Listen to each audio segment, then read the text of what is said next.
قصه دوست داشتن تو برام شده حکایتی، دیگه نفس نمونده تا از تو کنم شکایتی. نوشته بودی که منو تو دیگه هرگز نمیخوای، حتی اگه بمیرمم یه لحظه پیشت نمیای.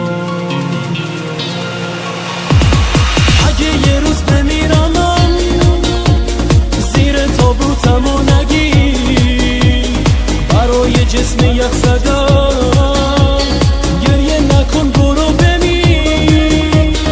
یادم نمیره تو چطور آتیش به جون من زدی، جهنمم کمه برا شکستن و خوب بلدی. آخه چطور دلت اومد منو تنها بذاری و بری؟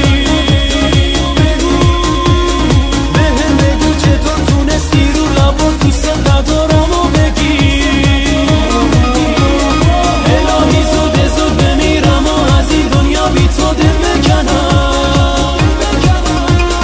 واسه یه بی وفاییات روزی 1000 بار مرگو به جون میخرم.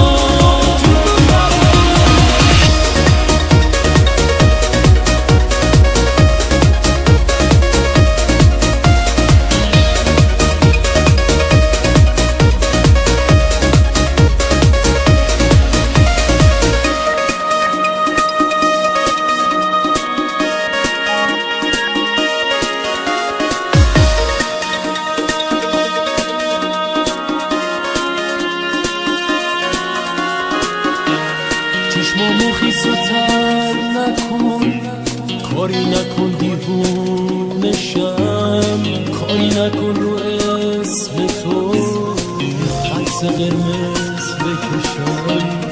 گفتی برای عاشقی حتی یه لحظه کافیه، منم میرم تا بشکنی، اینم یه جور تلافیه.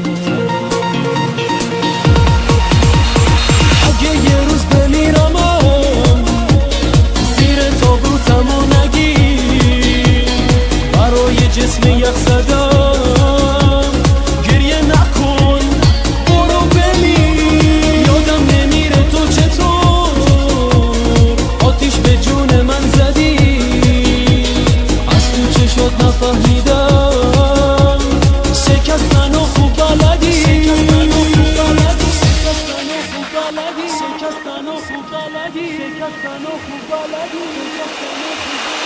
آخه چطور دلت اومد منو تنها بذاری